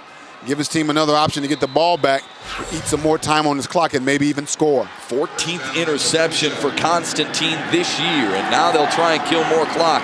Baker still has it. He's got a pulling guard in front of him. He'll cut it inside, and he'll be spun around close to another Constantine first down. Quarterback Aaron Baker looking, keep the ball going downfield. Is laying there for a while. I was hoping he wasn't hurt. Jumps up, getting back to the huddle. He's done a great job of leading his offense this evening. Sure has. Very impressed with the way Constantine and really Suttons Bay have played the game. Suttons Bay with 2 turnovers, though, that have hurt him a little bit. But not a lot of penalties. Two very disciplined ball games, and they settle down quickly. Excellent point. This is Mike Schrag, bounce into the outside, being chased by Gallagher. Schrag got the corner of the first down and into Suttons Bay territory. Boy, what a weapon he is. What a weapon his brother Jim Schrag is. And Tim Baker, pleased and spoiled to have these two on his team again. I've known Mike and Jim for a long, long time, and they were one of those 2 of these kids when you were, they were back in 2nd and 3rd grade, people were telling you about them. And they've got a great set of parents that have always maintained a sense of humbleness and made their kids do the same thing. And he got another first down. And now this is Brad Smagala, who stumbled to the 40-yard line. Getting back to the Schrags, though, Mike and Jim, 2 seniors on this club. who helped design T-shirts for this ball club. The T-shirts read NMI, for no more ifs. They lost to Ravenna last year when Constantine was supposed to win. They went 9-0, won their league championship, and might have felt a little bit more full of themselves than they should have. So NMI stands for no more ifs. Love the motto. Love that about high school players. They understand what needs to be doing, what they need to do, and stick to it to get this far back into the playoffs. Here's Mike again, trying the outside, getting it and tucking it inside the 35-yard line and sniffing yet another first down. You know what's interesting about when the Falcons have the ball, we'll just try to look out for, I've noticed a couple of times that a Falcon ball carrier will be laying on the ground, and it's almost 3 or 4 seconds before the whistle is blown because the referees don't know who have the ball. Right. Third down and 1. That's Jim Schrag. Forward momentum might have given him enough to get the first down. Needed to get to the 34. They'll mark it between the 34 and the 35. This will be an important fourth down call here and an important measurement. Constantine Falcon is down on the turf. And I think that's Joe McCausland, their right tackle. He's in some pain. He took his left shoe off immediately. Tim Baker hoping that's not the case, although Todd Castleman, a pretty good-sized junior, is his backup. Problem that you lose with McCausland, not only as your starting right tackle, but as maybe your best pass rusher and your punter. Absolutely. The punter may be more important than the pass rusher at this point, because field position is going to play a real big role going into the fourth quarter here.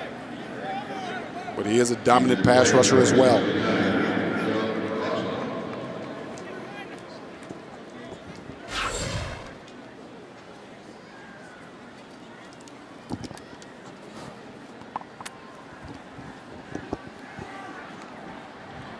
You can see those guys just run right there. He was right there, got caught up under the pile, and a couple of guys fell on his ankle, and he's still down. It's not a good sign, because it'll be a big loss for this Falcon team if he is. Sure would be.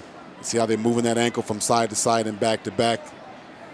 You know, if he is not trying to get up and walk on it right now, there must be some significant pain there, and hopefully not a significant injury. Some concerned folks from Constantine there, and Joe McCausland is now up. That's a good sign.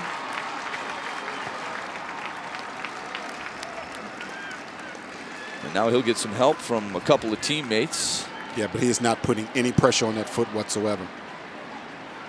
Constantine crowd here in full support. Both these schools, as you see so often in this type of event at this venue, so well supported.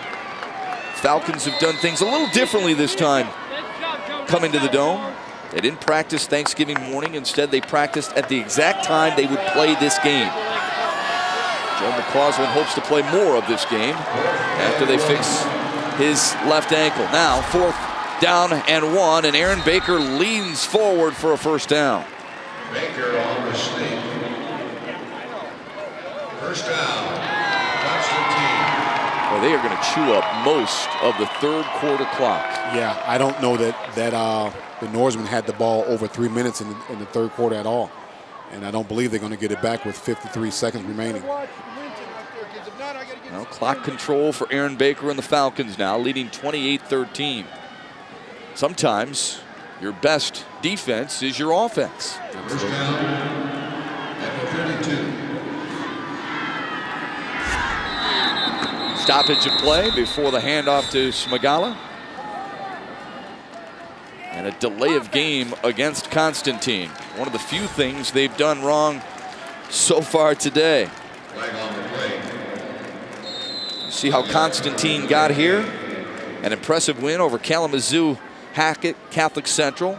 Over 50 points against Buchanan. Montague, they pulled away late, and Monroe St. Mary Catholic Central, they had to come from behind and get that win. A 33-yard touchdown pass from that man, Aaron Baker, to Sean Wolf with no time left. Handoff, Smagala. Oh, and he's tripped up at the 40-yard line, sneaking in there again to make a diving tackle is J.C. Guillen. Guillen has not been had not much of effect on offense, but he's making his presence felt defensively. They've not had the ball a lot, so we got to figure out some way to get his team back in his ball game and come in with a great knifing tackle in there. As the clock winds down here in the third quarter, Matt, look at him. Very dejected, J.C. Ginn. He knows he's got to do something real quick. They only have 1 quarter left. Yeah, Suttons Bay will try and answer, but first they need to get the football back. The Falcons of Constantine are trying to wrap this one up. Will they have to do it without Joe McCausland the rest of the way? We'll find out as we start the fourth after this. Seen a good ball game here at the Pontiac Silverdome, the Division VI final. Constantine leading Suttons Bay as we start the fourth, 28-13. Last year, over 12,000 men and women answered the call to make the calls by becoming high school game officials. To you, we say thank you for being involved in educational athletics. And while many have answered the call, many more are always needed. If you'd like to become a registered official, visit the MHSAA website at mhsaa.com.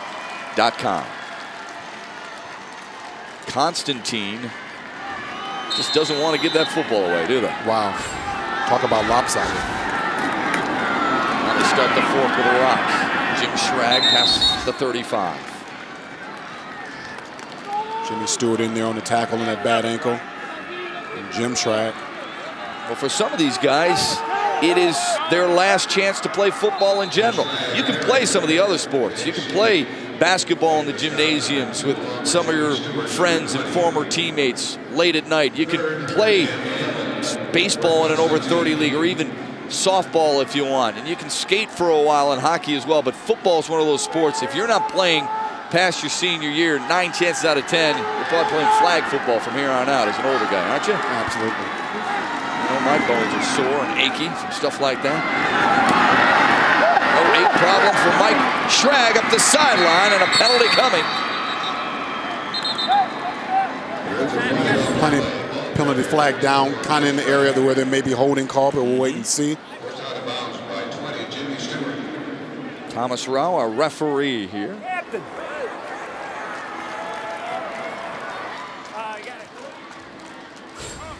So a clip against Constantine will push him back. Legal block below the waist or in the back. Kind of a clipping call. Just looking at the ball carry coming around. Can't quite see right there on the ground. Yep. You can see right there, number 44 getting clipped in the back. Couldn't see who the blocker was who hit him in the back. So they'll push him back to the 41-yard line. And it will be third down and long for the Falcons. Sure hasn't scared them in the past. You pick up a first down here, and that really breaks your heart if you're a Suttons Bay supporter, isn't it? You get a break like that, you got to stop him right now. Split backfield behind Baker. Smagala. Left side, and lunging for the 35. And we'll see now what Tim Baker and the Falcons do here. Kyle Corson in on the tackle again. Corson has done a great job on offense and defense. Again here on defense. As you look at the reverse right there, he stayed home. Good breaking down. Good textbook tackle by Corson. Didn't go for the fakes. Made sure he broke down. Didn't try to run into the ball carrier with his head down where the ball carrier could have juked it and gone around him. A good textbook tackle. Obviously teach a lot of fundamentals. Joe Trudeau needs a stop here. And a good block, by the way, by Aaron Baker, the quarterback for Constantine. Under center, he'll throw on a 3-step drop. Lofting for the corner. Korsman is there. Korsman's got it picked off. And he's got a lot of room. And he's got some blockers in front of him. Kyle Corson weaving his way. Look out! Picks up another blocker. And then wrestled down inside the 35. What a play by Kyle Corson. Talk about just what the doctor ordered. We talked about the 72-yard touchdown he had earlier and the textbook tackle he had on the last play, and now he stays home. He plays center field, goes up, makes a great catch. Even greater, he stayed up on his feet, and you see him sprinting down the sideline, and he's not about to go down. He's trying to weave his way to get as much yardage as his team possibly can get, because this team needs any kind of yardage they can get to try to get closer to first down. They've not had the ball but 1 minute of the third quarter. They got to get something going in, and thank to Kyle Corson, they just may get it. And remember, Corson already has 1 touchdown for this offense, and he remains in the ball game. Not winded there. Pitch back throw. downfield and picked off by Mike Schrag. His second interception of the game, the third turnover for Suttons Bay, and just like that, big-time playmakers respond. Mike Schrag. Boy, that's got to hurt. That has got to hurt. You needed an emotional lift, and to get an interception and running back past midfield to put your team in position to go ahead. Look at one of the plays that is deep in the playbook. Quarterback pitch it back to the quarterback as a halfback pass. Trying to get a big play. Throws a nice spiral downfield. Wasn't a lot of area to throw down there. They had two defenders back there. Man, that hurts. That's Andrew Baumgartner, just a freshman. And a little bit more breathing room now after Brad Smagala was able to pick up needed yardage. That hurts Joe Trudeau and Suttons Bay. That turnover, their third of the game and third in this half. As we talked about, they have been doing a great job of making big plays in the first half, trying to stay close. And they hadn't been able to get a running attack, but that didn't matter because they were always able to put the ball in the air and make something happen. Now the clock is becoming a factor. Second down and about 5. Past the 10-yard line and close to a Constantine first down is Mike Schrag. Now you'll be able to see what team is better prepared physically. Which team has the stamina to continue to play hard here in the fourth quarter. What team wants it the most? But we look at the offenses on both sides oftentimes, but really, as Tim Baker mentioned to us, it's his defense. I mean, after a loss to Mendon in week 6, they called it a good loss. They came back and they worked harder and got better on the defensive side of the ball with techniques and drills, and it's really paying off for them. Jim Schrag breaks free, and he's gone.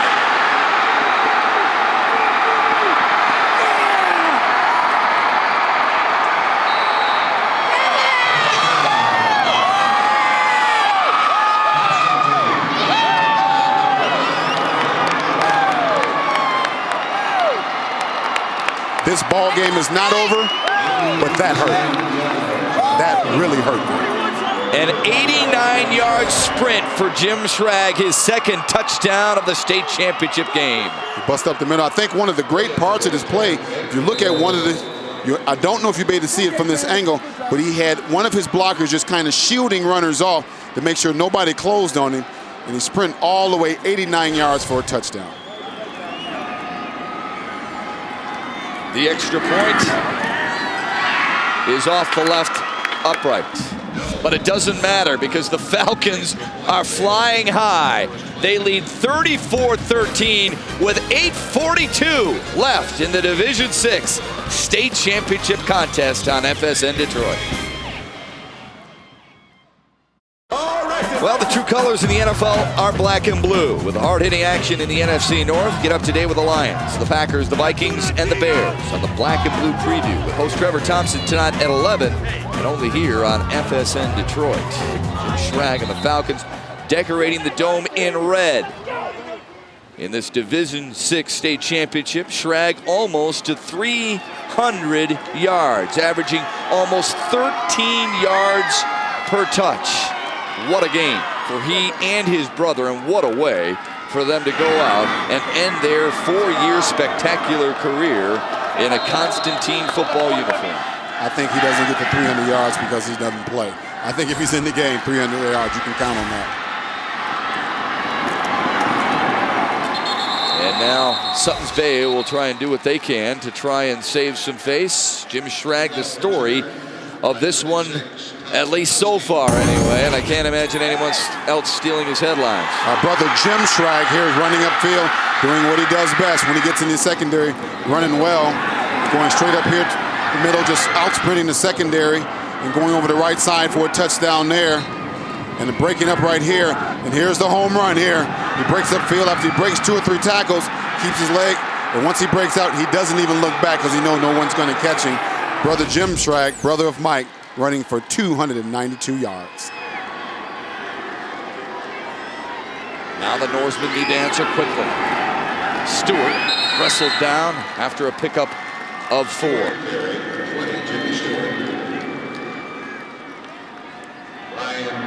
Suttons Bay doing what they can on offense, but needing to strike quickly.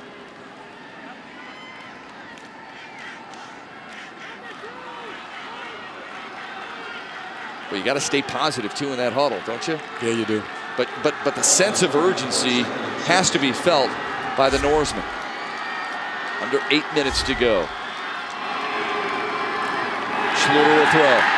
Pressure, scrambling, and sacked.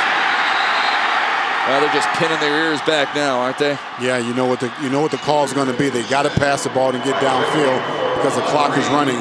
You know, you look at Reed there, getting good penetration and chasing Schluter out of the pocket, and as the play action rolls back, and Reed just hunts him down and gets help from number 58 to kind of pull him in the backfield. This is when you get in the huddle. You look for your senior leadership to kind of keep all the guys together and say, listen, you know, we still have to play football. There's still time for us to get back in this football game, and everybody have to stay focused and make sure they know their assignments, continue to try to execute.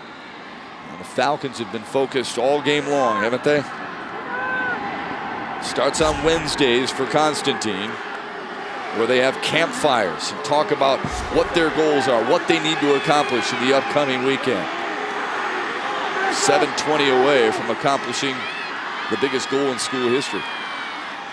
Matt Schluter will throw. Pressure coming, a quick slant in and incomplete.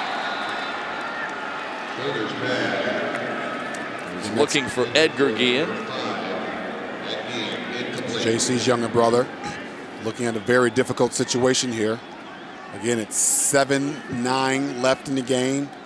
It's 4th down and about 16 yards to go. It looks like they're going to go ahead and punt.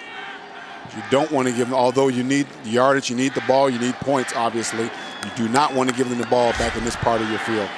Dalton Drow will put a right foot into it. Brad Smagala and Mike Schrag are back deep. There's a good look at Schrag. Drow will kick Smagala's way. They go the opposite way and not get much. That's a good field position punt, but your defense has to step up and stop that run. You know they're going to come back with Jim more so than Mike Schrag, but any one of those ball carriers can continue to keep this ball on the ground, chains moving, getting first down, and eating up at the clock. Father and son talking about their strategy with about 7 minutes to go in this one.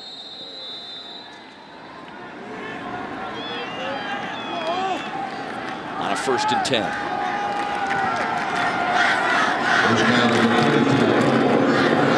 And off to Smagala, who balanced up and lunged forward for 3. Check that, Mike Schrag, who's been the star on defense with a couple of picks.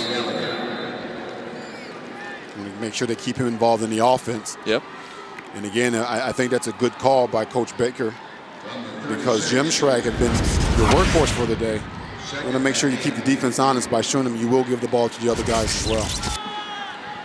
2nd down and about 8. Jim Schrag up the middle. He's got the record. Past the 45, and Jim Schrag is now the all-time leader in state championship football history for rushing yards in a game.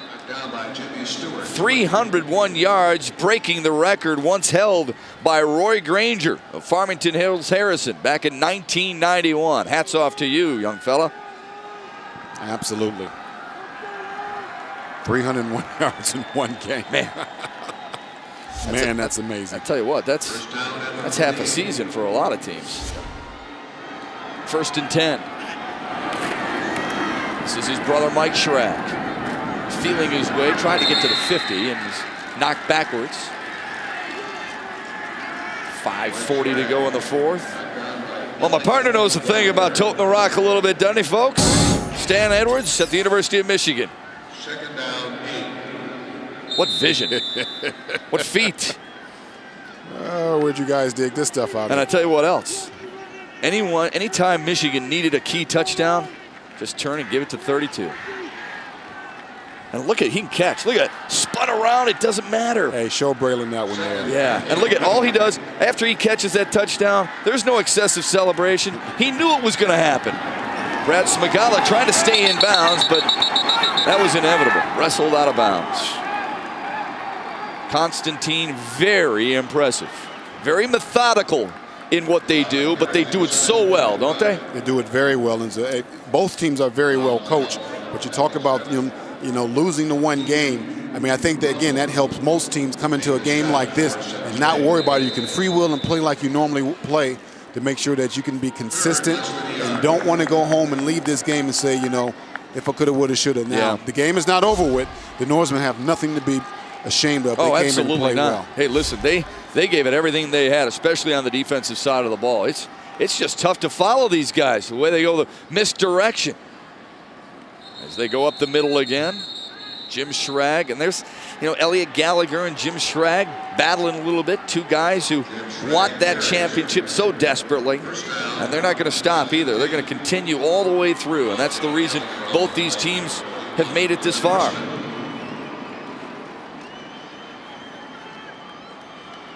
Look at some of the dejected players on the sideline for the Norsemen, but they're still out there fighting hard. Yeah, sure are. First down, number 39. Mike Schrag stayed in bounds. Wise move. What a year for the Falcons. Earlier this season, they beat their rival White Pigeon for the Tomahawk, which is considered the oldest trophy really in high school sports. So that was one of their many goals for Coach Tim Baker. And now the ultimate goal is 3.5 minutes away.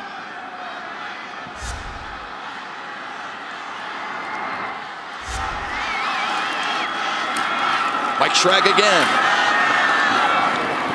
To the 20 and stopped shy to try and stay in bounds, but they pushed him out of bounds. It'll stop the clock with 3:10 to go. Another first down, though. Yeah, folks, we're talking about both the Schrag brothers, Magala and quarterback Aaron Baker, but man, this offensive line is doing a yeoman's job. I mean, they've controlled the line of scrimmage for the whole game, and they've allowed them to constantly keep the chains moving, getting first down after first down, and they've done a yeoman's job. But a lot of love for those big horses up front, huh? Absolutely. You have to win the battle of the trenches. And they've done just that. That's why they've got 23 first downs in this game right now.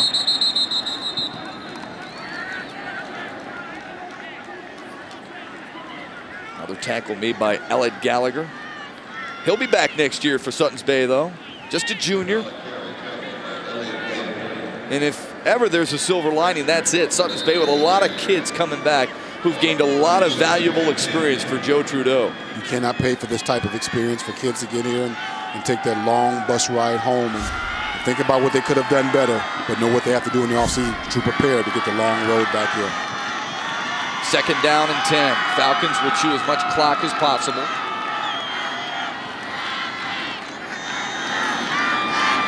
Smagala stumbling his way past the 15 and close to the 10. Needs to get to the 11 for a first down. You have a flag on the play as well.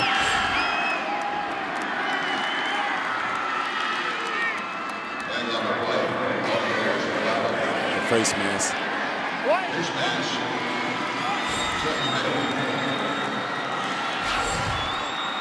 Smagala coming off the line. I don't know if we can really see the face mask right here.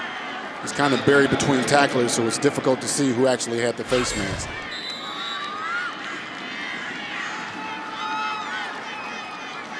So now inside the 10. The Falcons looking for more as we approach the 2-minute mark. First and goal for Constantine. Jim Schrag inside the 5. And down to about the 3.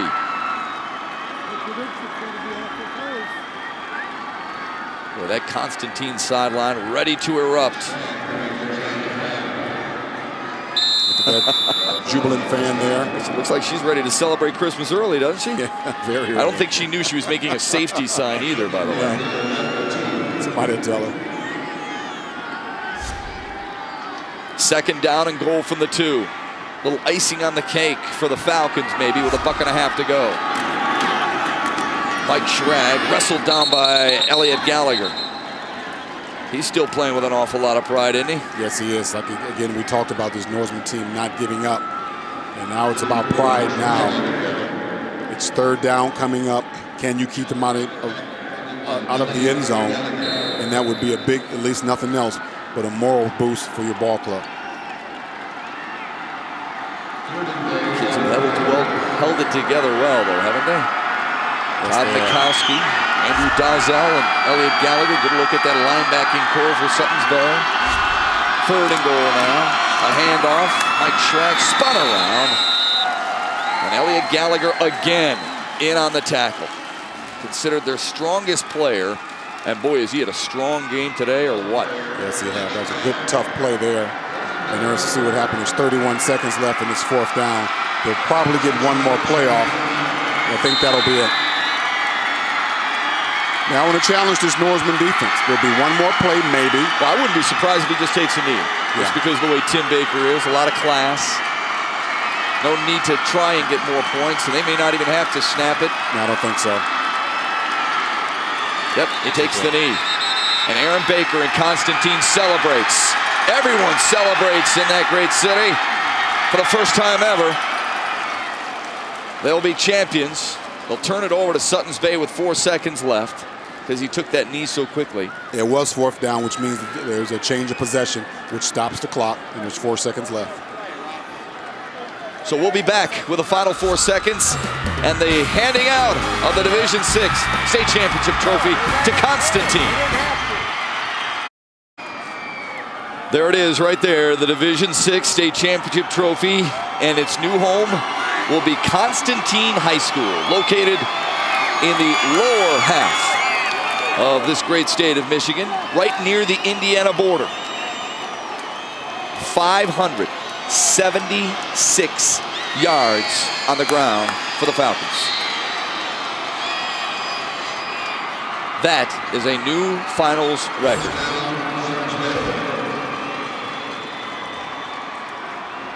The Constantine defense is back in the prevent.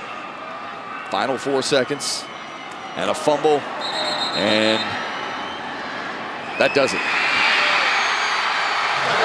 That's heartbreaking.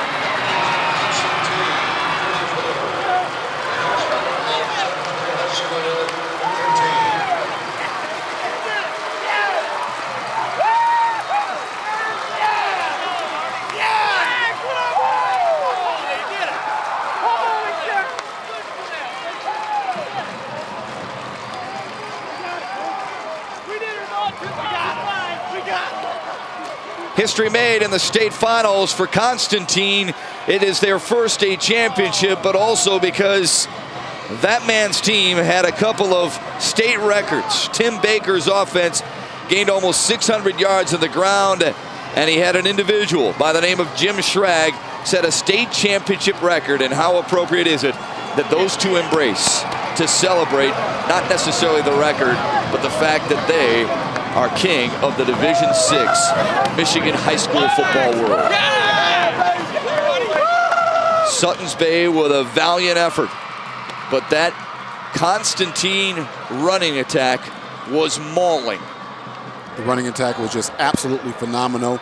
You know, Matt, we've done these games for a few years now, but to look at someone rush for 301 yards, you think you've seen everything, but you never know what's coming. Michigan State High School state playoffs is the finest around the country. We watch Constantine get the opportunity to hoist the trophy in their 9th playoff appearance.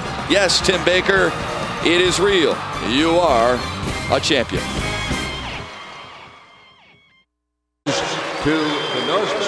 The runner-up trophy going to Joe Trudeau and the Suttons Bay Norsemen. They fall shy, 34-13 in the Division VI State Championship tilt. Constantine next up, and the award presented to head coach Tim Baker. Here's PA announcer Eric O'Forsath. Championship trophy to the Falcons of Constantine High School. Accepting the championship trophy, Coach Tim Baker. Congratulations to Constantine High School, the Falcons, Division VI football champions. And a reminder to Falcon fans, officially licensed Michigan And for High the School second time athletic- on this day, Stan Edwards, a new champion is crowned and a first-time champion is crowned. Matt, we talk about this all the time. You know, hats off to Constantine coming in here with a very disciplined running game and doing what they plan to do and accomplishing it. But there are no losers here today. Suttons Bay has nothing to be ashamed of. Those teams will learn a lot and hopefully try to get back here. But I hats off to both squads. So many of these kids at Constantine work so hard in the cornfields in Constantine, pulling out tassels of the female corn so it doesn't pollinate itself. They've worked so hard to get to this level, and they have accomplished their ultimate dream. The final score in the Division VI final, Constantine 34, Suttons Bay 13. Now, let's go to the FSN studios and join Mickey York for the early edition of the Detroit Sports Report. He's got all the highlights from the high school state championships and a whole lot more. And then come back at 8 o'clock for the Division IV state championship on your home for high school state championships, FSN Detroit. Until 8 o'clock, here's Mickey York and the Detroit Sports Report